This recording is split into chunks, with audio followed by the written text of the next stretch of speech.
మహాసముద్రంలో మహాదేవుని ఉనికి అనే ఈ యొక్క మంచి అంశాన్ని బైబిల్ నుంచి ఈ సాయంవాడు మీతో పంచుకోవాలని ఆశపడుతున్నాను.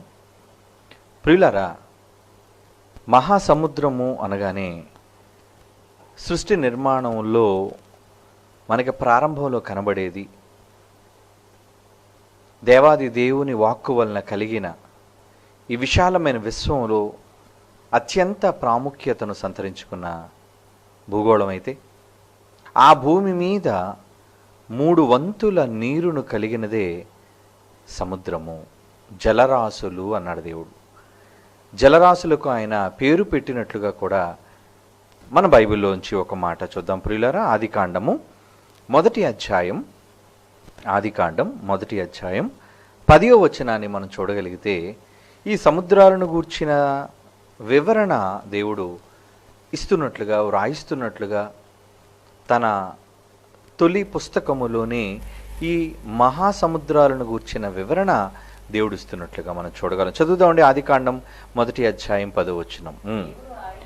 దేవుడు ఆరిన నేలకు భూమి అని, ఒక వంతు ఉన్న ఆరిన నేలకు భూమి అని పేరు పెడితే, విస్తారంగా ఉన్న జలరాశికి సముద్రములు అని పేరు పెట్టను. ఏమన్నా సముద్రమా, సముద్రములువా?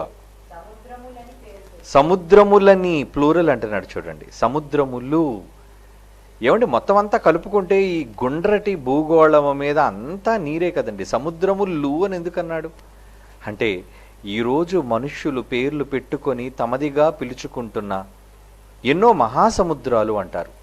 సముద్రము అంటే చిన్నదండి, మహాసముద్రం అంటే ఓషన్ అంటారు దాన్ని. ఏమండి, ఒక అట్లాంటిక్ ఓషన్, ఒక పెసిఫిక్ మహాసముద్రము అంటారు తెలుగులో. అయితే హిందూ మహాసముద్రం, ఇండియన్ ఓషన్ మనం అంటాం. కనుక ఈ 7 సముద్రాలు, 7 సముద్రాలు, మహాసముద్రాలు కలిగిన వారముగా ఈ భూమి, ఈరోజు మనం ఈ నేలను, ఈ చుట్టుకొని ఉన్న జలరాశికి దేవుడు ఏమని పేరు పెట్టాడండి? మరలా చదువుదాం అన్నమాట. జలరాశికి ఆయన సముద్రములని పేరు పెట్టెను అంటున్నాడు చూడండి.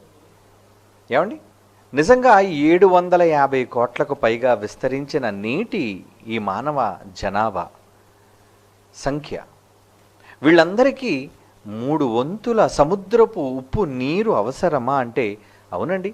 దేవుడు ఏది చేసినా జ్ఞానయుక్తంగా, ఆలోచనాత్మకంగా, మనకి ప్రయోజనకారణమైనదే ఖచ్చితంగా ఆయన చేస్తాడు. ఆయన మన తండ్రి కనుక. ప్రియులారా, ఇక్కడ 3 వంతుల జలరాశికి సముద్రములు అని పేరు పెట్టి, ఎందుకండి ఈ సముద్రాల మధ్య మనలో ఉంచినట్లు? నేల చూడండి, ఈ భూగోళం చుట్టూ నిండిపోయిన 3 వంతుల నీరు మధ్యలో అక్కడక్కడగా మరి ఉబ్బినట్లుగా కనబడిన భూభాగం, ఏమండి, పైకి వచ్చినట్లుగా కనబడి ఆరిన నేల, అవి ఖండాలుగా అంటున్నాం, దేశాలుగా అంటున్నాం, రాష్ట్రాలుగా అంటున్నాం. ఏమండి, ఈరోజు మనుషులందరూ జీవిస్తున్నది అదే ఆరిన నేల పైన. ఈ ఆరిన నేల చుట్టూ ఇంత చక్కటి ఉప్పు సముద్రాలను, మహాజలరాశిని, మహాసముద్రము అన్నాడు దాన్ని. కనుక ఈ మహాజలరాశిని పెట్టాడు అంటే కారణం లేకుండా పెట్టాడంటారా? అవునండి, కారణంతోనే పెట్టాడు. ఎందుకు పెట్టాడు ఏంటో అనేది మనం తర్వాత పాఠంలోనికి వెళ్ళేటప్పుడు చదివి తెలుసుకుందాం. మరొక మాట బైబిల్ నుంచి ఈ సందర్భంలో మీతో చదివించాలి అనుకుంటున్నాను. అది కీర్తనల గ్రంథం 95వ కీర్తనలోని 5వ వచనాన్ని దయతో చదవండి ప్రియులారా. కీర్తనల గ్రంథం 95వ కీర్తనలోని 5వ వచనం ఏమంటున్నాడు చూడండి. అందులో సముద్రము ఆయనది, ఆయన దానిని కలుగజేసెను, ఆయన హస్తములు భూమిని నిర్మించును అంటున్నాడు చూడండి. ఏమంటున్నాడు దీనికోసం? ఈ సముద్రమును గురించి ఏం మాట్లాడుతున్నాడండి మన తండ్రి? సముద్రము ఆయనదా? సముద్రం ఏంటి, భారతదేశం కింద ఉంది కాబట్టి ఇది హిందూ మహాసముద్రం అని, ఇండియన్ ఓషన్ అని మనవాళ్ళు పేరు పెట్టేసుకున్నారు. ఏమండి, అటు పసిఫిక్ మహాసముద్రం అని, అట్లాంటిక్ మహాసముద్రం అని, అంటే ఆర్కిటిక్ సముద్రం అని, అంటార్కిటికా సముద్ర భూభాగం అని, ఇలా ఎవరికి పడితే వాళ్ళు పేర్లు పెట్టుకున్నారే. ఈ సముద్రాలు ఎవరివి? ఆయనది అంటున్నాడు చూడండి. సముద్రము ఆయనది, ఆయన దానిని కలుగజేసిన క్రియేటర్, ఆయన కలుగు చేశారండి. కాబట్టి ఈ సముద్రం ఆయనది అవుతుందండి. మరొక మంచి మాట చదువుకుందామండి బైబిల్ నుంచి. నెహెమ్యా గ్రంథం 9వ అధ్యాయం 6వ వచనం చూడండి ప్రియులారా. నెహెమ్యా గ్రంథం 9వ అధ్యాయం 6వ వచనం. నీవే అద్వితీయుడవైన యెహోవా, నీవే ఆకాశమును మహాకాశములను వాటి సైన్యమును భూమిని దానిలో ఉండునది అంతటినీ, సముద్రము అంటున్నాడు చూడండి, ఆకాశాల కోసం చెబుతున్నాడు. భూమి మీద మనుష్యును చుట్టుకొని ఉన్న సముద్రాలను గురించి చెబుతున్నాడు అండి. ఆయన నోటి వెంబడి సముద్రం అనే మాట వచ్చిందంటే అందులో ఖచ్చితంగా మనకు సంబంధించినది ఏదో ఉండి తీరాలి, అంతే కదండి. మరలా చదవండి ఆ మాట ఏమంటున్నాడండి. భూమిని దానిలో ఉన్నది అంతటిని, సముద్రములను వాటిలో ఉండునది అంతటిని సృజించి వాటన్నిటినీ కాపాడువాడు అంటున్నాడు చూడండి. కాపాడుతున్నాడా మన తండ్రి? అవునండి, కాపాడుతున్నాడు. ఎవరి కోసం కాపాడాలండి ఆయన? ఎవరి కోసం కాపాడాలి? ఎవరి కోసం కాపాడాలి? మన కోసం అండి. మనం ఎవరు? పిల్లలం అండి, వారసులము గనుక మనను గూర్చి ఈ సముద్రాన్ని చేశాడు. మన కోసమే దీనిని కాపాడుతున్నాడు. ఏమండి, ఎంత మహా సువిశాలమైన ఈ భూగోళము మీద విస్తరించి 3 వంతులుగా ఉన్న జలరాశి సముద్రం. మరొక మంచి మాట కీర్తన గ్రంథం 104వ కీర్తనలోని 25, 26 వచనాలు చూడండి ప్రియులారా. కీర్తనల గ్రంథములోని 104వ కీర్తనలోని 25, 26 వచనాలు చదువుకుందాం. ఏమంటున్నాడు? అదిగోహో విశాలం అంటున్నాడు చూడండి. చాలా విశాలమైంది కదా. ఏమండి, ఆసియా భూభాగం విశాలమైందని మనం అనుకుంటున్నాం. ఒక ఆఫ్రికా ఖండం ఒక దేశంగా ఉన్న అది భూభాగం విశాలమైనదని అనుకుంటున్నాం. కానీ ఒక ఉత్తర అమెరికా కన్నా, దక్షిణ అమెరికా కన్నా, ఒక చైనా దేశం కన్నా, ఒక ఆఫ్రికా ఖండం కన్నా సువిశాలమైనది ఏదట? విశాలమైన మహాసముద్రం అంటున్నాడు చూడండి. మహాసముద్రము, అందులో ఏమున్నాయి? అబ్బో, లెక్క పెట్టలేనని ఇప్పటికీ మనిషి లెక్క పెట్టలేడండి. వాని లెక్కకు మించి ఉన్నాయి. భూమి మీద ఉన్న హ్యాబిటాట్, భూమి మీద ఉన్న జీవరాశి కేవలం ఒకంతు జీవరాశి మాత్రమే. అందులో అరణ్యాలలో, చెట్లలో, చేమలలో, నేలపైన తిరుగులాడు చిన్ని పురుగు మొదలుకొని మహా రూపాన్ని కలిగిన ఒక జిరాఫీ, ఒక ఏనుగు వరకు ఇవన్నీ భూమి మీద, నేల మీద తిరిగే జీవరాశులైతే 3 వంతుల నీరును కలిగిన మహాసముద్రముగా పిలువబడే ఆ సముద్రములో దేవుడు ఏం చేశారటండి? అందులో లెక్కలేని జలచరములు, దానిలో చిన్నవి ఉన్నాయంట, పెద్ద జీవరాశులు ఉన్నాయటండి. అందులో మనిషి కట్టుకున్న చిన్న ఓడలు, పెద్ద ఓడలు, తెప్పలు, ఏమండి, ఇవన్నీ నడుచుచున్నవి. దానిలో మనిషితో ఆటలాడడానికి నీవు నిర్మించిన మకరములు. ఏమంటే, మనిషితో ఆడుకునే ఎన్నో చేపలు ఉన్నాయండి. మనిషి ఆడుకునే చేపలు, మనుషులతో ఆడుకునే చేపలు, అందులో ఒక డాల్ఫిన్స్ కావచ్చు. ఏమండి, ఇలా చాలా జాతుల చేపలు మనుష్యులతో ఆడుకునేవైతే మీరు ఇంటిలో ముద్దుగా తెచ్చి పెంచుకునే అక్వేరియంలోని ఫిష్ ఎన్ని రంగులు, ఎన్ని అద్భుతాలండి. నిజంగా అదొక ప్రపంచం. ఏమండి, వాటర్ వరల్డ్, అది ఒక సముద్ర ప్రపంచం. ఈ మహాసముద్ర ప్రపంచాన్ని ఎవరి కోసం చేశాడో దేవుడు? తన కోసమా? కాదండి. ఈ మహాసముద్రాన్ని మన కోసమే చేశాడు. మన చుట్టూ దీన్ని పరిచాడు కనుక తన పిల్లలు ఆ నీలి రంగుగా ఉన్న ఆ నీటితో నిండిపోయిన ఎన్నో జలచరములు, లెక్కలేనన్ని ఎన్నో చేపలు, చిన్నవి పెద్దవి, అందులో నువ్వు ఆడుకోవడానికి దేవుడు చేశాడటండి. దేవుడు చేశాడటండి మన కోసం. ఈ సువిశాలమైన ఈ మహాసముద్రంలో ఇన్ని లెక్కలేని జలచరాలని ఎందుకు కలుగు చేశాడో తెలుసా? తన ప్రియమైన పిల్లల కోసం చేశాడు అంటున్నాడండి. అవునా? చూద్దామండి ఒక్కసారి ఈ సముద్రముకు సంబంధించి చాలా ఉంది. ఆ జలచరాలన్నిటిని చూపించడానికి సమయం చాలదు. కానీ కొన్ని ముఖ్యమైన ఈ సముద్రాలు, ఈ మహాసముద్రాలు, ఓషన్స్ అంటారు దానిని. ఏమండి, అలాంటి మహాసముద్రాలలో కొన్నిటిని ప్రాముఖ్యమైన జీవరాశులను గురించి మనం చూద్దాం. మరి ఈరోజు డిస్కవరీ ఛానల్ వాళ్ళు ఎన్నో ప్రాంతాలకు తిరిగి నిజంగా దేవుడు సృష్టించిన సృష్టిని ఎక్స్ప్లోర్ చేస్తున్నారు. అంటే వాళ్ళు ఛేదిస్తున్నారు, చూస్తున్నారు, పరికిస్తున్నారు, పరిశీలిస్తున్నారు. ఏమండి చూద్దామండి ఒక 2 వీడియోలు మనం చూద్దామండి.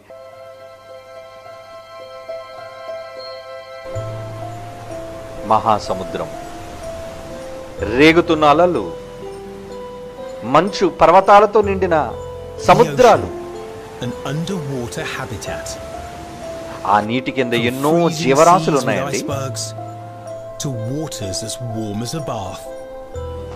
The ocean is home to the greatest diversity of life on Earth. Take a deep breath. We're going in. ఆహా, ఎన్ని చేపలండి!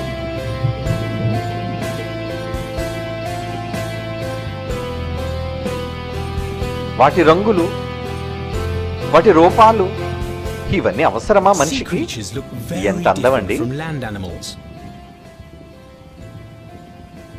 Different body shapes, రకరకాల ఆకారాలతో ఉన్నాయండి. different features. They move through water much thicker than air. గాలిలో సంచరిస్తున్నట్టు తిరుగుతున్నాయండి. Animals have lived here for millions of years. వేల సంవత్సరాలు బ్రతికే Wales ఉన్నాయండి, వందల సంవత్సరాలు బ్రతికేవి. Thrive in an underwater world. For breathing and swimming.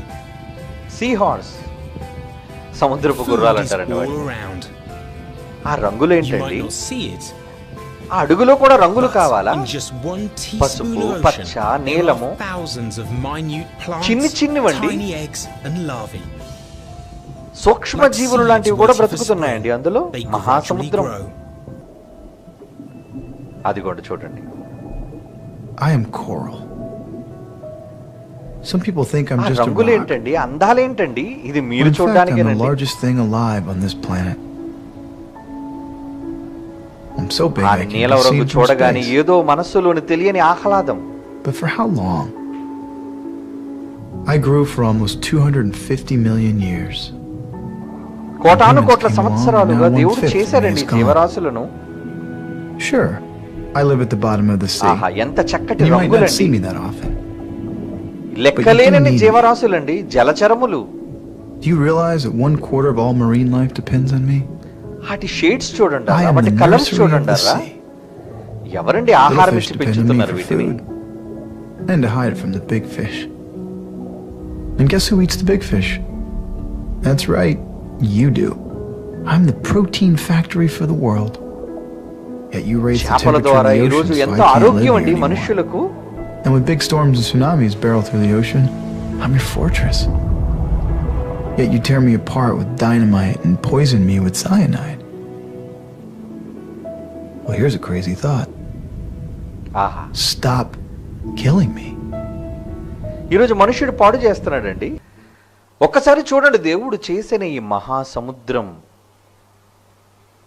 ఈ మహాసముద్రంలో దేవుడు తన పిల్లల కోసం తన ఉనికిని ఉంచాడు. ఉనికి అంటే ఆయన జాడలు, దేవుని ఛాయలు. ఏం అవసరం ఆయనకి? ఈ సముద్రములో దేవుని ఉనికి ఏంటండి? ఆకాశ సింహాసనాసీనుడయ్యున్న ఆయనకి భూమి మీద 3 అంతులున్న సముద్రములో ఆయన ఉనిక. అంతరిక్షమే పట్టజాలని దేవుడు, అవునా? ఆకాశ మహాకాశములు పట్టజాలని మహాశక్తి స్వరూపుడైన దేవునికి సముద్రంతో ఏం పనండి? సముద్రంతో ఏంటండి అవసరం? అవునండి, ఉంది. అవును, సముద్రం మీద ఎందుకు ఆయన ఆలోచన ఉందో తెలుసా? సముద్రము వెనుక, సముద్ర నిర్మాణము వెనుక దేవుని ప్రణాళిక ఏంటో తెలుసా? ఏమండి, ఈ సైంటిఫిక్ వరల్డ్, ఈ శాస్త్ర ప్రపంచానికి తెలియదండి అది. ఈరోజు వచ్చిందండి పొల్యూషన్ అంటున్నారు. మనిషి తన యొక్క విజ్ఞానము అనుకొని ఎన్నో భయంకరమైన విషవాయువులను, విష పదార్థాలను తయారు చేయటం వలన ప్రకృతి పాడైపోతుంది, ప్రకృతి గతి తప్పిపోతుంది అని ఈ రోజే కదండి, నిన్న మొన్న కదండి, కొన్ని దశాబ్దాల క్రితం కదండి దేశాలు, ప్రపంచ దేశాలు తలపట్టుకుంటున్నాయి. కానీ పుట్టి కొన్ని వందల కోట్ల సంవత్సరాల నుండి నిజంగా ప్రతి జీవరాశిని దేవుడు నీ కోసం పెంచాడు. ఒక చిన్న ఎక్వేరియం ఇంటికి తీసుకుని వచ్చి ఒక 10 చేపలు ఒక 20 చేపలు పెంచడానికి చాలా కష్టతరం అండి. పెంచేవాళ్ళని అడగండి, ఎన్నో చచ్చిపోతుంటాయండి. వాటికి కావలసిన నీరు మార్చాలి, వాటికి కావలసిన ఆహారాన్ని వేయాలి. కానీ ఏమండి, 3 వంతులు ఉన్న ఈ సముద్రంలో, ఈ మహాసముద్రంలో దాగి ఉన్న ఎన్ని జీవరాశులండి? 1, 2? చిన్నవి మొదలుకొని పెద్దవి వరకు అన్నిటికీ కావలసిన ఆహారాన్ని ఎవరు సమకూరుస్తున్నారు? మన తండ్రి. ఎవరి కోసం? వాటి కోసం కాదు, చేపల కోసం కాదండి ఆయన పెంచుతుంది. ఆ చేపలను చూచి, ఆ చేపలను తిని, ఆ చేపల ద్వారా ఆరోగ్యాన్ని తెచ్చుకొని నీవు బ్రతకాలి అని కాదా? ఏమండి, ఈరోజు భూమి మీద ఉన్న జీవరాశుల మాంసము కన్నా, ఆ మాంసాహారము కన్నా ఈరోజు ఉన్న స్టడీ, ఈరోజు ఉన్న పరిశోధనను నిజంగా ఆధారం చేసుకుంటే చేపలు తిన్నవారే ఎక్కువ కాలం బ్రతుకుతారండి. చేపలు ఆరోగ్యదాయకం అండి. చేపలు మీ శరీరంలో ఉన్న బ్యాడ్ కొలెస్ట్రాల్ని తగ్గించే, ఏమండి, ఒమేగా 3 ఫ్యాటీ యాసిడ్స్ ఉన్న అమూల్యమైన లక్షణాలు కలిగింది చేప మాత్రమేనండి. అందుకే 750 కోట్లకు ఉన్న తన పిల్లలకు కావలసిన విస్తారమైన చేపలు, నిజంగా వాళ్ళు ఫిషింగ్కి వెళుతున్నప్పుడు ఒక సాధారణమైన ఒక చిన్ని ఫిషర్మ్యాన్, ఒక జాలరి మొదలుకొని కంపెనీల ద్వారా, పెద్ద పెద్ద షిప్స్ ద్వారా మరి చేపలను వలవేసి పట్టుకునే వాళ్ళ వరకు ఎన్ని లక్షల లక్షల లక్షల చేపలు ప్రపంచవ్యాప్తముగా దేవుడు పెంచుతున్నాడు. ఆహారాన్ని పెట్టి మీకోసం అండి, మీ ఆరోగ్యం కోసం, మీరు తన కోసం 10 కాలాల పాటు బ్రతకాలి అని కాదా? ఏ వైద్యుని దగ్గరికైనా వెళ్ళండి, అయ్యా నన్ను కోడి మాంసము తినమంటారా, చేప మాంసము తినమంటారంటే ప్రపంచంలో ప్రతి వైద్యుడు చేప పేరే చెప్పాలి. మీరు ఎక్కువ కాలం ఆరోగ్యంగా బ్రతకాలి అంటే చేపలు తినాలి అంటాడు. చూడండి, ఏ వైద్యుడైనా సరే, ఎనీ ఫిజిషియన్, ఎనీ డాక్టర్. దేవుని పిల్లలారా, ఇన్ని చేపలను దేవుడు ఎందుకు పెట్టాడో తెలుసా? తన ప్రేమను మీ పట్ల చూపిస్తూ, మీరు రంగులు చూచి ఆనందించడానికి కొన్నైతే, ఆటలాడుకోవడానికి కొన్నైతే, ఏమండి, మీ శరీర ఆరోగ్యాన్ని, ఆయుష్ని పెంచుకోవడానికి కొన్నైతే, ఇలా ఎన్నో ఎన్నో ఎన్నో మల్టీపర్పస్గా ఎన్నో ప్రయోజనాల కోసం దేవుడు ఈ మహాసముద్రంలో ఈ చేపలన్నిటినీ సృష్టించాడండి తన జ్ఞానము చేత. ఇంతకీ ఈ సముద్రాన్ని ఎందుకు పెట్టినట్లు? ఈ మహాసముద్రములో వీటన్నిటిని ఎందుకు దాచినట్లు? ఈ మహాసముద్రం ఏం చేస్తున్నాడట ఆయన? ఏమండి, మహాసముద్రంలో మహాదేవుని ఉనికి ఏంటండి? పరలోకంలో ఉండవలసిన దేవునికి, ఏమండి, పరలోకంలో కదండి ఉంటాడు మనం అనుకున్నది. అవును, మరి పరలోకంలో ఉన్న దేవుడు ఎక్కడికి వచ్చాడు అనుకున్నారు? ఆయన ఎక్కడ తిరుగుతున్నారో చెప్పమంటారా? మన తండ్రి మన చుట్టూ తిరుగుతున్నాడు. మన చుట్టూ ఉన్న 3 వంతుల విస్తరించిన నీటిలో ఆయన సంచరిస్తున్నాడు. చూస్తారా బైబిల్ని? చూడండి అర్రా మీ తండ్రి ప్రేమ. హబక్కుకు గ్రంథం 3వ అధ్యాయం, హబక్కుకు గ్రంథం 3వ అధ్యాయం 15వ వచనం చూడండి ప్రియులారా. హబక్కుకు గ్రంథం 3వ అధ్యాయం 15వ వచనం.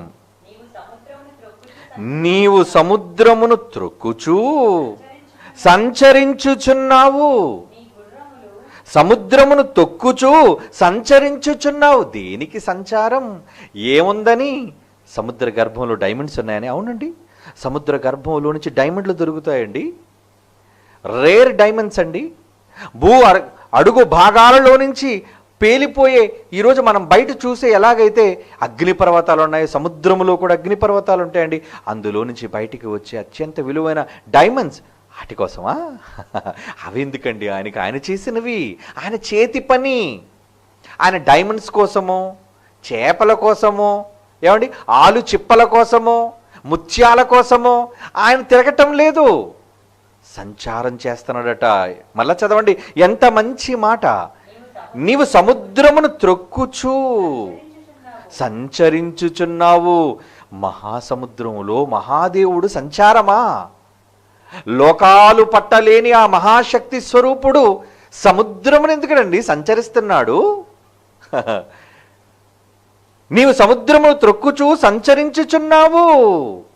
నీ గుర్రములు మహాసముద్ర జలరాశులను త్రొక్కును. నీ తండ్రి ఒకవేళ గుర్రాల మీద వస్తే, ఆ గుర్రాలు నడిపించే రథం మీద ఆయన ఉంటే, ఆ రథాలు నీ చుట్టూ ఉన్న ఈ సముద్రాల గుండా ఒకవేళ ప్రయాణం చేసుకుంటూ తొక్కుకుంటూ వస్తే, రూపకాలంకారంగా చెబుతున్నాడండి, ఆయన ఎక్కడ తిరుగుతున్నాడట? నీవు సముద్రమును త్రొక్కుచు. ఏమంటే నేల అంతటినీ వదిలేసి సముద్రంలో ఏం పనండి?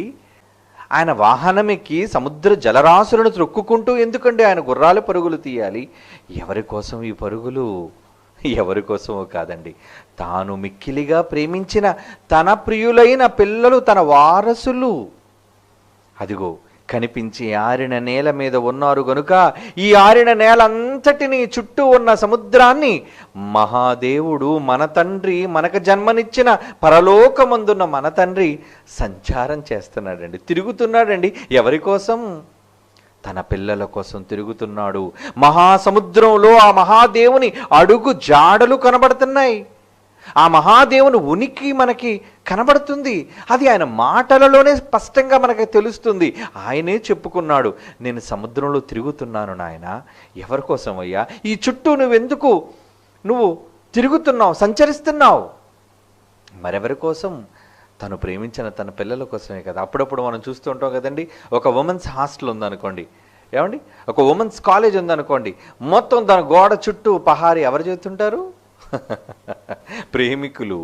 ఎందుకంటే తాము ప్రేమించిన తమ ప్రియులైన వారు లోన ఉన్నారు అని వాళ్ళు ఏం చేస్తుంటారు? చుట్టూ గోడ చుట్టూ, ఆ కాలేజీ చుట్టూ బైక్ ఉంటే బైక్, సైకిల్ ఉంటే సైకిల్, కార్ ఉంటే కార్, పచారీ చేయటం అంటారు దాన్ని, ఏమండి, తిరగటం అంటారు దానిని. తమకిష్టమైన వాళ్ళు లోన ఉన్నారు కదా, తాము ప్రేమించిన వాళ్ళు ఉన్నారు కదా. ఈరోజు దేవుడు కూడా ఈ విశాలమైన విశ్వాన్ని విడిచిపెట్టి, అందులో ముఖ్యమైన భూగోళం, మానవుడు నివసించే భూగోళం, తన పోలిక తన స్వరూపాలైన వారు నివసించే భూగోళం, ఆ భూగోళంలో ఆరిన నేల మీద తన పిల్లలు ఉంటే, ఆ పిల్లల యొక్క ఉనికిని తెలుసుకోవటానికి, ఆ పిల్లల యొక్క యోగక్షేమాలను గురించి తెలుసుకోవడానికి ఎవరికి దూరముగా ఉండలేని మన తండ్రి, ఎడబాటును సహించలేని మన తండ్రి ఆ మహాలోకాన్ని విడిచిపెట్టి సముద్రంలో ఎందుకండి ఈ పచారి ఆయనకి? ఎందుకండి ఆయన సంచారం? ఎందుకండి ఆయన తిరుగులాట? ఎందుకండి ఆయన గుర్రాలు సముద్రాన్ని తొక్కాలి? తన పిల్లలను గూర్చిన ఆలోచన. ఏమండి, ఆయన మాటలు ఎక్కడ వినబడుతున్నాయి చూడండి. బైబిల్లో ఒక మంచి మాట రాయబడిందర్రా. కీర్తనల గ్రంథం 29వ కీర్తనలోని 3వ వచనాన్ని చదువుకుందాం ప్రియులారా. కీర్తనల గ్రంథము 29వ కీర్తన 3వ వచనం ఏమంటున్నాడు అక్కడ? యెహోవా స్వరము జలముల మీద వినబడుచున్నది. ఆయన మాటలు వినబడుతున్నాయట. ఏంటి అప్పుడప్పుడు చూడండి, ఎవరో మనల్ని పిలిచినట్లుగా, ఎవరో మనకి అలికిడైనట్లుగా మన వాళ్ళ స్వరం మనం వింటూ ఉంటాం. అంటే ఎప్పుడైతే వాళ్ళని గూర్చిన ధ్యానం మనకు ఉంటుందో, వారి మాటలు విన్నట్టుగా మనం అభిప్రాయపడుతూ ఉంటాం. ఇక్కడ దేవుడు ఆయన స్వరాన్ని ఎక్కడ వినిపింపజేస్తున్నాడు చూడండి. యెహోవా స్వరము, ఆయన మాటలు జలముల మీద వినబడుచున్నది. ఈ భూమి మీద 3 అంతులున్న జలముల మీద ఆయన స్వరము వినబడుతుంది. ఎందుకు వినబడాలి? ఆయన అక్కడ ఉన్నాడు గనుక. ఎందుకు వినబడాలి? ఆయన అక్కడ తిరుగుతున్నాడు గనుక. ఎవరున్నారని? తన ప్రియమైన పిల్లలు ఉన్నారని ఆ మహాసముద్రముల్లో ఆయన స్వరము వినబడుతుంది. ఆ మహాదేవుని అడుగు జాడులు కనబడుతున్నాయి, ఆ మహాదేవుని ఉనికి కనబడుతుంది, ఆ మహాదేవుని స్వరము వినబడుతుంది. ఆయన తిరుగుతున్నాడు అంటే ఏదో కారణం ఉండాలి కదా, ఏమండి? ఇంకొక మంచి మాట చూపించమంటారా? ఆకాశంలో ఆయన సింహాసనం ఉందనుకుంటున్నారు కదా, ఆకాశంలో తన సింహాసనాన్ని వేసుకున్నాడని కదా మనం చదువుకున్నాం. బైబిల్లో మరొక మంచి మాట, అదే కీర్తనల గ్రంథం 29వ కీర్తనలోని 10వ వచనాన్ని చదవండి. ఇప్పుడు 3వ వచనాన్ని కదా మీరు చదివారు, ఇప్పుడు 10వ వచనాన్ని చదువుకుందాం ప్రియులారా. కీర్తనల గ్రంథము 29వ కీర్తనలోని 10వ మాట ఏమంటున్నాడు అక్కడ? యెహోవా ప్రళయ జలముల మీద ఆసీనుడై ఉన్నాడు. అక్కడ కూర్చున్నాడటండి, ప్రళయ జలముల మీద ఆసీనుడాయను. ఆయన నిత్యము రాజుగా అక్కడ ఉన్నాడు. ఆయన వాటన్నిటికీ రాజు. నేలను పుట్టించిన ఆయన మహారాజు, నేల చుట్టూ సముద్రాలను సృష్టించిన ఆ మహారాజు. ఆయన తన కుర్చీని తీసుకొచ్చి ఎక్కడ వేసుకున్నాడట? కుర్చీ ప్రళయ జలముల పైన. అంటే జలములు ఎలా ఉంటాయండి? ప్రళయం. ప్రళయం అండి. మనం మామూలుగా చూడడానికి ఒడ్డు నుండి మనం చూస్తే ఏమండి అలా చిన్ని చిన్ని అలలు, చిన్ని చిన్ని అలలు కదండి. నిజంగా అవి చాలా పెద్దగా ఉంటాయి తెలుసండి. అలా అనగానే ప్రళయ జలము అంటున్నాడు చూడండి. ప్రళయ జలము అంటే ప్రళయం ఒకవేళ వస్తే ఆ ప్రళయం వచ్చే జలములు ఎలా ఉంటాయి, ఎంత భీకరంగా ఉంటాయి. ఏమంటే ఒక ఉదాహరణ, ప్రళయ జలములు అనగానే మరి మీకు అర్థం కావాలి కదా. ఏమంటే ఒక చిన్న క్లిప్ మీకు చూపించాలి అనుకుంటున్నాను. ప్రళయ జలము అనగానే ఏమంటే ఒక బిగ్ వేవ్ మీకు చూపించాలి అనుకుంటున్నాను. చూడండి ఒక్కసారి ఈ బిగ్ వేవ్ను ఒకసారి మీరు చూడండి. నిజంగా ఒక పెద్ద అల అనేది ఒకవేళ వస్తే అది స్లో మోషన్లో ఎంత పెద్దగా ఉంటుందో, ఏమంటే మనుషులు అక్కడ ఎంత చిన్నగా ఉంటున్నారు. ఒకవేళ అదే మనుషుల పైన వస్తే ఎలా ఉంటుందో ఒక్కసారి మీరు చూడండి ప్రియులారా. ఏమంటున్నాడు చూడండి ఒక్కసారి. అదిగోండి స్లో మోషన్లో అబ్బో అలా అండి, సముద్రములో అలా లేస్తుంది చూడండి. ఎగసి పడుతుంది అలా, ఎగసి పడుతుందండి అలా.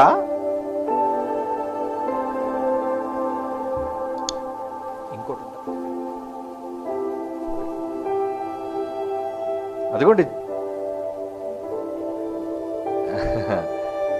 అలా. అక్కడ మీరుంటే ఏమైపోతారు, కొట్టుకొని వెళ్ళిపోతామండి మనం. పెద్ద పెద్ద అలలు వస్తుంటాయండి అప్పుడప్పుడు. సముద్రపు ఒడ్డుకు మనం వెళ్ళేటప్పుడు చిన్ని చిన్ని అలలు మన పాదాలను తాకే అలలు చాలా మరి ఎంతో ఆహ్లాదకరంగా మనకు ఉంటుంది కదా. పెద్ద పెద్ద వస్తాయండి. అదిగోండి చూడండి ప్రళయ జలలు, ప్రళయ జలము ఎంత ఉవ్వెత్తున లేస్తుంది సముద్రం. చాలా పెద్ద అలలండి, చాలా పెద్ద అలలవి. అది మనుష్యులు దూరం నుండే ఉండాలి. ఆ దరిదాపులకు వెళితే అది ఒక పెద్ద ప్రళయం లాంటిది. అది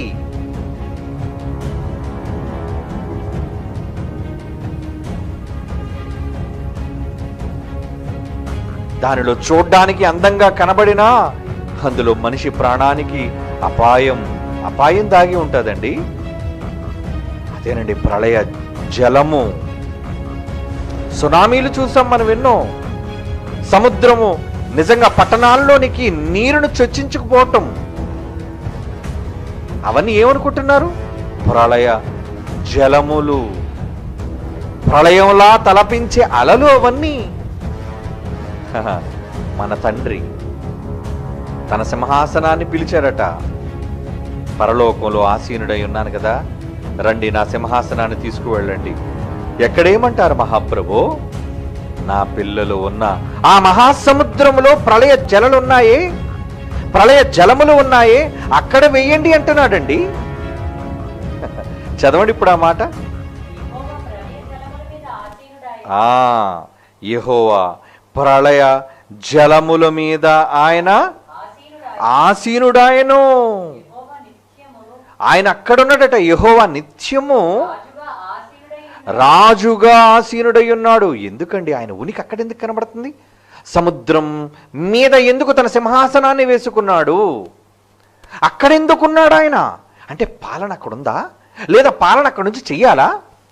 భూమి ఒకవేళ ఈ యావత్తు విశ్వానికి కేంద్రం అని మనం అనుకుంటే, మనిషిని బట్టి దేవుడు యావత్తు విశ్వానికి పునాదులు భూమి మీద వేశాడు అన్నది కదా మనం చదువుకున్నాం. ఆకాశ మండలమునకు ఉన్న పునాది ఎక్కడుందట? భూమి మీదండి. ఆకాశ మండలమునకు పునాదులు ఎక్కడ వేసినట్లుగా బైబిల్లో మనం చదువుకున్నాం, భూమి మీద పునాదులు వేయువాడు. అంటే యావత్ ఎంటైర్ యూనివర్స్ ఎంత పెద్దది. గత పాఠాల్లో మనం నేర్చుకున్నాం, చూసారు మీరు. ఈ విశ్వం ఎంత పెద్దదో, అంత పెద్ద విశాలమైన ఈ విశ్వానికి కేంద్ర బిందువుగా, లేదంటే పునాదిగా, యావత్తు విశ్వాన్ని నిలబెట్టేదిగా భూమిని ఒకవేళ ఆయన వంచితే ఏమండి, ఎవరున్నారని? ఆ భూమి పైన తన పోలిక చొప్పున తన స్వరూపముగా పుట్టిన తన పిల్లలు ఉన్నారని. ఇంకొక మాట చూస్తారా, మరొక మాట. కీర్తనల గ్రంథం 24వ కీర్తన, కీర్తనల గ్రంథం 24వ కీర్తన 2వ వచనం చూడండి ప్రియులారా. కీర్తనల గ్రంథం 24వ కీర్తనలోని 2వ మాట, ఆయన సముద్రముల మీద దానికి పునాది వేసెను. ప్రవాహ జలముల మీద దానిని స్థిరపరిచెను. దేనికి పునాది? విశ్వానికి భూమి పునాది అయితే, విశ్వానికి, యావత్తు విశ్వానికి ఈ కేంద్రం పునాదిగా ఒకళ్ళు భూమి ఉంది అని మనం ముందుగా బైబిల్లో చదువుకున్నది నిజమైతే, ఇక్కడేమంటున్నాడు చూడండి, ఆయన సముద్రముల మీద, దానికి అంటే అక్కడ ఎవరనుకుంటున్నారు? భూమికి, జలముల మీద, ఆయన సముద్రముల మీద భూమికి పునాది వేసెను. అంటే ఈ సముద్రాలలో పునాది ఉందా? ఉంది. సముద్రాలలో దేవుడు భూమికి పునాది వేశాడు. ఇది ఓషనాలజిస్ట్కి తెలుసు అనుకుంటున్నారా? ఏమండి? అదేనండి, సముద్రాల మీద పరిశోధనలు చేసేవాళ్ళు ఓషనాలజిస్ట్ అంటారు వాళ్ళని. జలముల పైన పరిశోధన చేసేవాళ్ళు, వాళ్ళకేం తెలుసండి? బైబిల్ చెబుతుంది మహాజ్ఞాన సంగతులు, అనేక శాస్త్రాతీతమైన సంగతులు బైబిల్ చెబుతుంది. ఏమని? యావత్తు విశ్వానికి కేంద్ర స్థానం, కేంద్ర బిందువు, పునాది భూమి అయితే, ఆ భూమికి పునాది ఎక్కడ ఉందో తెలుసా? ఎక్కడ వేశాడో తెలుసా? జలములు అంటున్నాడు చూడండి. ఆయన సముద్రముల మీద, ఒక్క సముద్రం కాదు, ఈరోజు భూమి మీద ఎన్ని సముద్రాలను నీవు అనుకుంటున్నావు?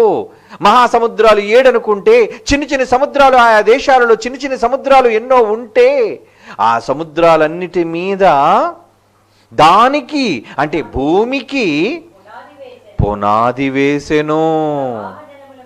ప్రవాహ జలములు, ప్రవాహం అంటే అదిగోండి ప్రళయ జలములు చూసారే, ప్రవాహ జలములు చూసారే, ఈ ప్రవాహ జలముల మీద ఆ భూమిని స్థిరపరిచాడటండి.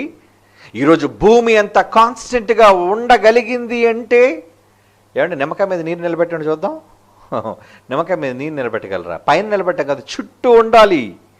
కానీ దేవుడు ఈ చక్కటి నీలి రంగు బంతి అయిన ఈ భూగోళం, బ్లూ ప్లానెట్ అన్నారండి దీన్ని, ఈ చక్కటి నీలి రంగు, ఈ చక్కటి ఈ భూవలయం, ఈ భూమి మీద ఆయన 3 వంతుల సముద్రాలను, మహాజలరాశులను పెట్టి ఆ జలరాశులలో భూమికి పునాది వేశాడు. జాగ్రత్త. అంటే తన పిల్లలో ఉన్న ఆ భూమికి పునాదులు జలములలో ఉన్నాయి. జలములలో, జలములలో పునాదులా? అవునండి, జలములలో పునాదులు. అంటే సింహాసనాన్ని తీసుకొచ్చి ఆ జలముల పైన ఎందుకు వేయించాడు తెలుసా? నా పిల్లల పునాదులు జాగ్రత్తగా నేను చూడాలి, నా పిల్లలకు ఎటువంటి హాని కలగకుండా నేను కాపాడాలి. కాపాడుతున్నాడా? కాపాడనుకుంటున్నారా? యెహోవా పట్టణమును కాపాడని ఎడల. ఎన్నిసార్లు చదువుకున్నారు మీరు? ఏమండి 127వ కీర్తనలోని పుట్టినప్పుడల్లా ఏమండి ఎన్నిసార్లు ఆ మాటలు చదువుకున్నావు? యెహోవా పట్టణమును కాపాడని ఎడల దానిని కావలి కాయు వారి ప్రయాసం, వారు మేల్కొని ఉండటం కూడా వ్యర్థమే. నీ దగ్గర ఉన్న నేవీ గస్తీ కాస్తుంది అనుకుంటున్నావా? నీ దగ్గర ఉన్న మిలిటరీ పహారా కాస్తుంది అనుకుంటున్నావా? నీ దగ్గర ఉన్న ఎయిర్ ఫోర్స్ కాపాడుతుంది అనుకుంటున్నావా? కాదయ్యా, అవి నీ దేశానికి చెందిన నీ సరిహద్దులను నువ్వు కాపాడుకుంటున్నావు శత్రు దేశాల నుంచి. కానీ దేవాది దేవుడు తన ఆశలు, తన కోరికలు, తన స్వరూపాలైన అంతా సమస్తము తన పిల్లలైన వారు ఆ భూమి మీద ఉన్నారు. ఆ భూమికి పునాదులుగా ఉన్న జలములుగా ఉన్నాయి గనుక తన పిల్లలు క్షేమంగా నిలబడాలి అంటే, తన పిల్లలు క్షేమంగా తన కొరకు బ్రతకాలి అంటే ఆయన సింహాసనం అక్కడే వేసుకోవాలి. అందుకే మహాసముద్రములో మహాదేవుని ఉనికి కనబడుతుంది. ఎవరికండి తెలుసు? దేవుడంటే ఎక్కడో ఉన్నాడని ఆకాశముపైకి కన్నులెత్తి చూచే ఓ మనిషి, నీ చుట్టూ ఒక కాపలా వాణిగా ఆయన తిరుగుతున్నాడు అంటే నువ్వంటే ఎంత ప్రేమ ఆయనకి, ఎంత ఇష్టం నువ్వంటే. నిన్ను అన్నిటికంటే ఎంతో ఎక్కువగా ప్రేమిస్తున్నాడు. అర్థం చేసుకోలేవా ఆయన ప్రేమను? ఇన్ని రంగులను, ఇంత చక్కటి ప్రపంచాన్ని నీకోసం కలుగజేసి ఇన్ని రకరకాల జీవరాశులను చేశాడే, అది నీకోసమేనా? అవును, నీకోసమే. తన కోసం కాదండి, తన ఆహ్లాదం కోసం కాదండి. అలా తన ఆహ్లాదాన్ని కోరుకుంటే నిజంగా ఎంతోమంది భార్యలను వివాహం చేసుకునే పరలోకంలో తీరిక లేకుండా సరస సల్లాపాల్లో మునుగుండాల్సిందండి మన తండ్రి. నో, అంత చీప్ మైండ్ కాదు దేవుడిది. సరస సల్లాపాల్లో తేలేటంతరి నీచుడు కాడు దేవుడు. మన తండ్రి భార్యల ద్వారా భోగాన్ని అనుభవించాలనుకునే దౌర్భాగ్యమైన కోరిక కలిగినవాడు కాదండి మన తండ్రి. ఎంత గొప్ప తండ్రి! ఆయన ఆనందం దొరికేది ఎక్కడో తెలుసా? తన పిల్లలలో. తన ప్రేమను వెతుక్కునేది ఎక్కడో తెలుసా? తన పిల్లలలో. అంతా సమస్తము తన పిల్లలే. ఆ పిల్లలు ఉన్న ఆరిన నేల చుట్టూ ఈ భూమిని ఈ సముద్రంతో నింపాడు గనుక, ఈ సముద్రాన్ని జలములను ఆయన భూమికి పునాదులుగా పెట్టాడు గనుక ఈ పునాదులు భద్రంగా ఉండాలి, తన పిల్లలు క్షేమంగా ఉండాలి అంటే అందుకే కాపలాదారుడుగా ఆయన రథమెక్కి తిరుగుతున్నాడటండి సముద్రములో. ముందు మీరు చదువుకున్నారు కదా, ఏం తొక్కుతున్నాడు? హబక్కూకు గ్రంథంలో మనం చదువుకున్నాం కదా, హబక్కూకు 3:15 నీవు సముద్రమును త్రొక్కుచు సంచరించుచున్నావు, నీ గుర్రములు మహాసముద్ర జలరాశులను త్రొక్కును. ఇండియన్ ఓషన్లోకి వచ్చాడు, అట్లాంటిక్ ఓషన్లోకి వెళ్ళాడు, పసిఫిక్ మహాసముద్రాన్ని చుట్టి వస్తున్నాడు, ఆర్కిటిక్ సముద్రం యొద్దకు వెళ్ళాడు, ఉత్తర ధ్రువం దక్షిణ ధ్రువం ఇలా ఎక్కడెక్కడ జలరాశులు ఉన్నాయో అన్ని ప్రాంతాల్లో నీ కోసం ఆయన సంచారం చేస్తున్నాడండి. మహాసముద్రంలో ఆయనకి ఏంటి పని అనుకుంటున్నావా? దేవుడు సముద్రంలో ఉండడం ఏంటండి అనుకుంటున్నావా? సముద్రంలో పునాదులు ఉన్నాయి గనుక ఆ పిల్లల పునాదులు దెబ్బతినకుండా కాపాడటం కోసం, వారి క్షేమం కోసం ఆ పునాదుల చుట్టూ తిరుగుతూ తన సింహాసనాన్నే అక్కడే వేయించుకొని నీ తండ్రి ఉన్నాడు అంటే ఎంత గొప్ప తండ్రి అండి. అలాంటి గొప్ప తండ్రిని ఎంత ప్రేమిస్తున్నావు? నువ్వు ఎంత ప్రేమిస్తున్నావు ఆ తండ్రిని? నీకోసం ఆయన ఎన్ని మేలులు దాచాడు, ఎన్ని సహాయాలు నీకు చేస్తున్నాడు ఆ సముద్రము ద్వారా. చూస్తారా? ఏమండి మంచి మాట. కీర్తనల గ్రంథం చూడండి, మీ బైబిల్ తెరిచి కీర్తనల గ్రంథము 107వ కీర్తనలోని 23-24 వచనాలు ప్రియులారా. కీర్తనల గ్రంథం 107వ కీర్తనలోని 23-24 వచనాలండి. ఓడలెక్కుతున్నారు కదా నా పిల్లలారా, ఓడలెక్కి సముద్ర ప్రయాణము చేయువారు మహాజలముల మీద సంచరించుచు. అబ్బో మంచి వ్యాపారం, పోర్ట్ బిజినెస్ చేస్తున్నారే. ఎన్ని పోర్ట్లు!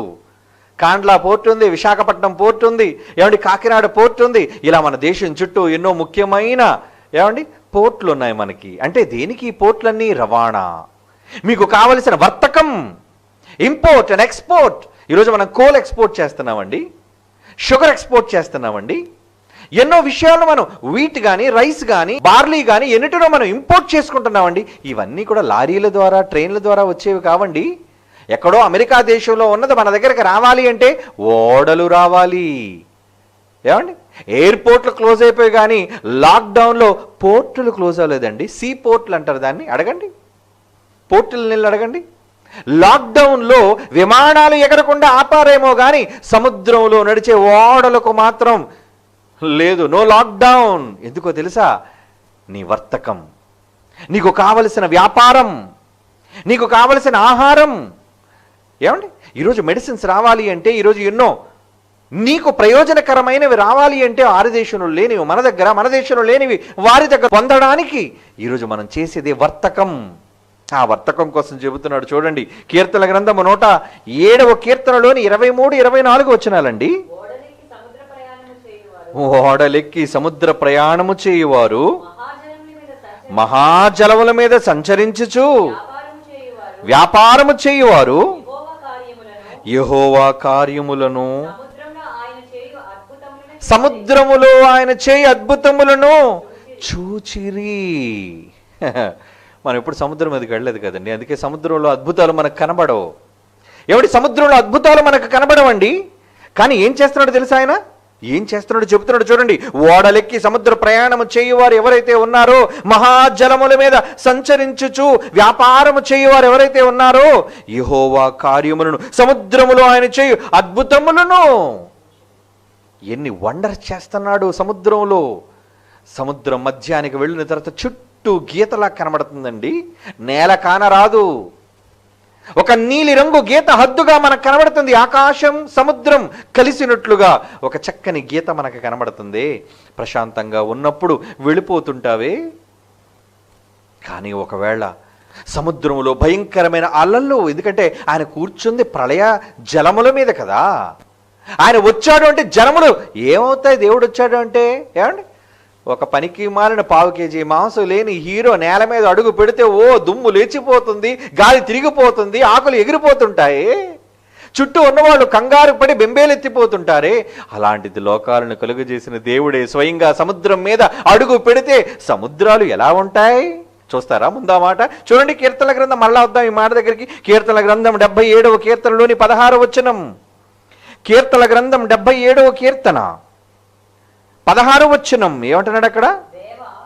దేవా జలములు నిన్ను చూచేను. చూసాయి, అయ్యో వచ్చాడు, తన పిల్లల కోసం వచ్చేశాడు. జలములు నిన్ను చూచి దిగులు పడును, భయం. యజమానుడు వచ్చాడు సముద్రం మీదకి.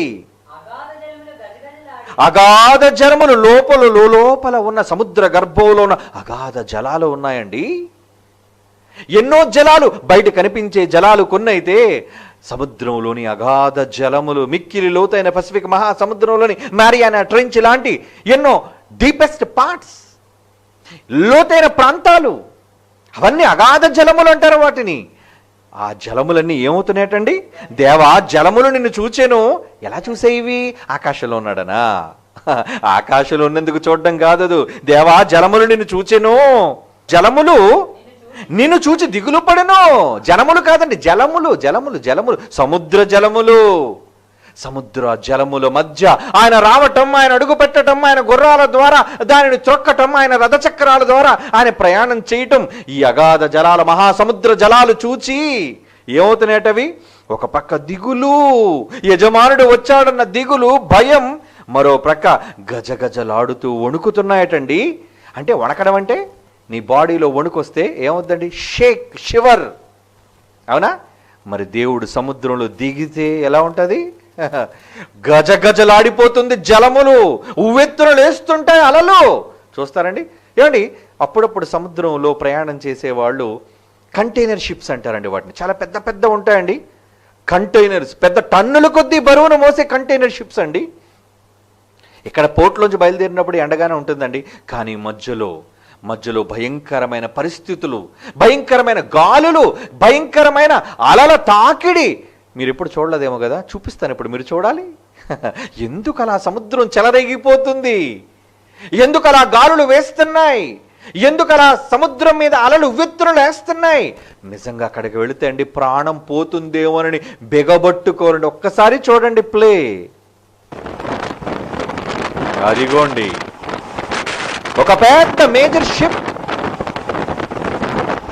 ఒక పెద్ద ఓడ సముద్రములో వెళుతున్నప్పుడు సముద్రం చూడండి ఎలా అల్లకల్లోలంగా ఉందో. లేచిపోతుంది పైకి. నిమ్మలంగా లేదు గాలి, నిమ్మలంగా లేదు సముద్రం. తాకిడి, అలల తాకిడి, సంచారం. తిరుగుతున్నాడు ఆయన. జలములు గజగజలాడిపోతున్నాయి. అగాధ జలములు గజగజలాడుతున్నాయండి. ఏంటండి జలములు ఆ ఓడ మీదకి, ఆ నావ మీదకి, ఆ పెద్ద పడవ మీదకి, ఓడల మీదకి వచ్చేస్తున్నాయండి. అక్కడ చాలా చిన్నిగా ఉన్నారు కదా, మీరు చీమ తలకాయలా ఉంటారు అక్కడ అల్ల దగ్గరికి వెళితే. అంత పెద్ద షిప్ అండి ఇది. ఓడ, వర్తకం చేసే ఓడ. ఆయిల్ తీసుకెళ్తుంటాయి, నిత్యావసర వస్తువులు కంటైనర్లో తీసుకువెళ్తుంటాయి, ఆహార పదార్థాలు తీసుకువెళ్తుంటాయి. కంటైనర్ షిప్స్ అంటారండి వాటిని. అబ్బో, ప్రవాహ జలములు ఎలా ఉన్నాయండి, ఎలా ఉంటాయండి. ఇదిగో చూడండి, ఇదిగోండి నావలో ఉన్నాడే చూడండి, ఎంత పెద్ద షిప్. ఏంటంటే దిగిపోతుంది అనుకుంటావా? అబ్బో, పైకి అప్పుడే ఆకాశానికి లేచినట్లుగా ఉంటుంది, నేలకు దిగిపోతున్నట్లుగా ఉంటుంది. పైన తుఫాన్ ఏం లేదండి సముద్రంలో. అక్కడ వర్షం అనుకుంటారా?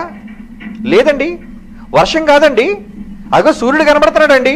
అబ్బో, ప్రవాహ జలాలు లేచిపోతున్నాయండి. ప్రవాహ జలములు లేచిపోతున్నాయి. అది నిమ్మలంగా ఉన్నప్పుడే కాదు, ఇక సముద్రం వర్షం పడేటప్పుడు చూడండి ఆ ఓడ పరిస్థితి చూడండర్రా, ఓడ పరిస్థితి చూడండర్రా. నిజంగా మీకైతే గుండె అవిసిపోతుందండి అక్కడ ఉంటే. సముద్రంలో ప్రయాణం చేసి కూడా చాలా మందికి సీ సిక్నెస్ అంటారు. ఏంటండి అటు ఇటు ఇటు అటు ఇటువైపు వెళ్ళిపోతుంది పెద్ద పడవ. మనకు రోడ్డు మీదండి చాలా నిమ్మలంగా వెళ్తుంది కదండి బండి. ట్రైన్ చాలా కదలకుండా వెళ్తుందండి. ఇదేంటండి, అటుపక్క ఇటుపక్క ఎటు పడితే అటు నీళ్లు ఉవ్వెత్తురొచ్చి పడుతున్నాయి. ఏదో సముద్రంలోనికి పడవ వెళ్ళిపోతున్నట్లుగా, పైకి ఆకాశంలోకి లేచిపోతున్నట్లుగా, తిన్నగా ఉన్నట్టు మనకు కనబడటం లేదండి.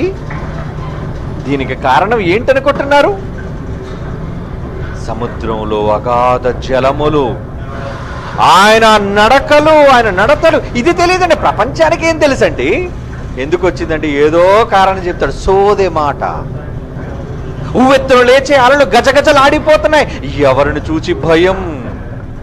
వచ్చాడు నాయకుడు, నాయకుడు వచ్చాడు, సృష్టికర్త వచ్చాడు. భయపడిపోతున్నాయి, గజగజలాడిపోతున్నాయి. అది చూస్తే మనం గజగజలాడిపోతున్నాం. ఏమండి, ఎంత పెద్ద వర్తకం చేసే కంటైనర్స్ కనబడతాయండి. కంటైనర్స్, పెద్ద పెద్ద కంటైనర్స్ ఉంటాయి. ఏమండి, పెద్ద పెద్ద కంటైనర్స్. అదేనండి, మరి కంటైనర్స్ ద్వారా అనేక వర్తకాలు, వ్యాపారం జరుగుతున్నప్పుడు మరి అవన్నీ క్షేమంగా నీ ఒడ్డుకి చేరాలి అంటే పడవ మునిగిపోతే ఎలా? ఓడ ములగడానికి వీల్లేదు. ఎంత అలలు లేస్తున్నా దేవుడు చూడడానికి, పర్యవేక్షించడానికి వచ్చినప్పుడైనా ఈ గాలుల తాకిడికి, అలల తాకిడికి క్షేమముగా అన్ని షిప్స్ ఆయా పోర్ట్స్కు చేరిపోవాలి. ఆఫ్రికన్ పోర్ట్స్కి వెళ్ళిపోవాలి, అమెరికన్ పోర్ట్స్కి వెళ్ళిపోవాలి, గల్ఫ్ పోర్ట్స్కి వెళ్ళిపోవాలి. ఏమండి, ఇటు మలేషియా, చైనా, సింగపూర్, ఈ ప్రాంతాలన్నిటికీ ఉన్న ఎన్నో పోర్ట్స్, ప్రపంచవ్యాప్తముగా ఉన్న దేశాలకు సంబంధించిన నేల సరిహద్దుల్లో ఉన్న పోర్ట్స్, వాటన్నిటికీ వెళ్ళిపోవాలి, వాటన్నిటికీ చేరిపోవాలి వర్తకం. ఎందుకంటే సముద్రం మీద మనం చదువుకున్నాం కదండి, 107 కీర్తనలోని 23, 24, ఓడలెక్కి సముద్రము ప్రయాణము చేయువారు, మహాజలముల మీద సంచరించుచు వ్యాపారము చేయువారు యెహోవా కార్యములను, సముద్రములో ఆయన చే అద్భుతములను చూచిరి. వర్షములో ఒక చిన్న కాగితము పడవ వేస్తే అది మునిగిపోతుందండి తడిచిపోయి. కానీ ఈ పడవ మలగలేదేంటి? ఈ వర్తకపు పడవ క్షేమముగా చేరిందేంటి? ఎన్నో ఎన్నో వందల వేల టన్నులు కలిగిన ఈ వర్తకం ఎందుకు జరుగుతుంది? దేవుడు కాపాడుతున్నాడండి. ఆ సముద్రం మధ్య, అలల మధ్య తీవ్రత, ఇన్ని అద్భుతాలు చూసిన తరువాత కూడా కంటైనర్స్గా కనబడుతుంటాయండి. అవన్నీ షిప్స్లో, అవన్నీ కూడా చేరాలి. అవన్నీ కూడా ఒక ప్రాంతం నుంచి మరొక ప్రాంతానికి చేరి తన పిల్లల అవసరాలు తీర్చాలి. అందరూ తన పిల్లలే కదండి. తన మాట వినకపోయినా నీతిమంతుల మీద సూర్యున్నే ఉదయింపజేసి వర్షాన్ని కురిపించే తండ్రి నీకు అన్నం పెట్టడా? నువ్వు అవిధేయుడుగా మారినా నీకు రావలసిన భోజనాన్ని పంపుతున్నాడు. మనుషులు చేసే వర్తకాల్లో, వ్యాపారాల్లో, ఎన్నో భయంకరమైన సముద్ర ప్రయాణాలలో కూడా పడవలు ములగకుండా, ఓడలు మునిగిపోకుండా కాపాడుతూ నీ గోధుమలు తీసుకురావడం కానీ, క్రూడ్ ఆయిల్ తీసుకురావడం కానీ, నిత్యావసర వస్తువులు తీసుకురావడం కానీ, వాటన్నిటిని తీసుకొని వచ్చి నీ ఆకలిని తీరుస్తున్నాడే. తీరుస్తున్నాడు. అదే కదా మనం కనబడుతుంది ఆ ప్రయాణంలో. దేవుని పిల్లలారా, ఈ సముద్ర మధ్య జరిగే అద్భుతాలు ఆ వర్తకులు చూచి దేవుణ్ణి మహిమపరచాలి. అది ఎందుకు అలా లేస్తుందో తెలుసా? ఆయన అడుగు జాడలు కనబడుతున్నాయి అందులో. సముద్రములో ఆయన ఉనికి, తన పిల్లల యోగక్షేమాలను ఆలోచించడానికి తండ్రి పర్యటనకు దిగాడు. దేవుని పిల్లలారా, మహాసముద్రంలో మహాదేవుని ఉనికి. ఎంత ప్రేమండి మనమంటే ఆ తండ్రికి ఎంత ప్రేమ! నీ కోసం మహాలోకాన్ని విడిచిపెట్టి తన కనుసన్నలలో నిన్ను కాపాడడం కోసం ఈ భూమి ఎక్కడ ఏమైపోతుందో అని ఈ భూగోళానికి పునాదులుగా ఉన్న సముద్రం మీదకి తన సింహాసనాన్ని తీసుకొని వచ్చి ఆ సింహాసనం మీద కూర్చొని తన అద్భుత కార్యాలను సముద్రం మీద చేస్తూ, సముద్ర జలాలు, అగాధ జలాలు భయపడిపోతుంటే వాటిని నిమ్మళింపజేస్తూ, వాటిని శాసిస్తూ ఆయన ఏం చేస్తున్నాడు తెలుసా? అణుచువాడు. ఈ మాట చదువుకుందాం. కీర్తన గ్రంథం 65వ కీర్తనలోని 7వ వచనం. కీర్తన గ్రంథం 65వ అధ్యాయములోని 65వ కీర్తనలోని 7వ వచనాన్ని చూడండి ప్రియులారా. ఏమంటున్నాడు? ఆయనే సముద్రముల ఘోషను, వాటి తరంగముల ఘోషను అణుచువాడు. అణుచేస్తున్నాడు. తన పిల్లలకు అన్నం వెళ్ళాలి కదా. మిగిలిన ప్రాంతాలకు అన్ని కూడా, పోర్ట్స్కి అన్నిటికీ కూడా వ్యాపారం ద్వారా, వర్తకం ద్వారా అన్ని సరుకులు అందాలి కదా. అందుకేం చేస్తున్నాడు? ఇదిగో సముద్రపు ఘోష, వాటి తరంగముల ఘోషను అణిచేస్తున్నాడు. అందుకే ఈరోజు ప్రతి దేశానికి ఓడల గుండా జరిగే వర్తకం జరుగుతుందండి. నీ తండ్రి ప్రేమను ఈరోజు ఎన్ని పోర్ట్లు గుర్తించగలుగుతున్నాయి? అదిగోండి చూడండి, షిప్లో అవన్నీ కంటైనర్స్ అంటారండి. ఈ కంటైనర్స్ అన్నీ మునిగిపోతే మనకు రావాల్సిన ధాన్యం రాదండి, మనకు రావాల్సిన గోధుమలు రావండి, మనకు రావాల్సిన ఆయిల్, పెట్రోల్ ఇవన్నీ రావండి. ఎంత గొప్ప తండ్రి, ఎంత గొప్ప తండ్రి. ఇదిగో వర్షం లేనప్పుడు కూడా ఈ కంటైనర్ షిప్లో సముద్రము ఎంత తీవ్రంగా అది ఎగసి పడుతుందో చూడండి. అవన్నీ కూడా మనుష్యులకు అవసరమైన కంటైనర్స్. ఆ వర్తకులను కూడా కాపాడుతున్నాడు. ఆయన మహత్కార్యాలను చూడగలుగుతుందా ఈ మానవ ప్రపంచం చూడగలుగుతుందా, గుర్తించగలుగుతుందా? కాపాడుతున్నాడే. అందుకే ఆయన సముద్ర ఘోషను, వాడి తరంగముల ఘోషను అణిచువాడు. అణిచేసి నిమ్మలపరిచి తన పిల్లల ఆకలిని తీరుస్తున్నాడే. మహాసముద్రంలో ఆ మహాదేవుని ఛాయలు, జాడలు, ఉనికి కనబడటం లేదా మీకు? సముద్రం కనబడగానే కేరింతలు కొట్టి అలలలోనికి దూకి స్నానం చేయాలి అనుకుంటున్నారే గాని ఆ మహాదేవుడు అక్కడే నీకోసం అల్లాడిపోతున్నాడని ఈ ప్రపంచం గుర్తిస్తుందా? గుర్తించలేకపోతుందండి ఆ మహాదేవుని ఉనికి. ఈ వీక్లోని ఎపిసోడ్ ఇక్కడితో ఆపేద్దాం. ఇంకా మంచి సందర్భాలు ఉన్నాయి మీరు చూడవలసినవి. నెక్స్ట్ ఎపిసోడ్లో వాటిని చూద్దాం. God bless you all. దేవుని జ్ఞానాన్ని ఎల్లప్పుడూ సొంతం చేసుకోవడానికి ప్రయత్నం చేయండి. God bless you.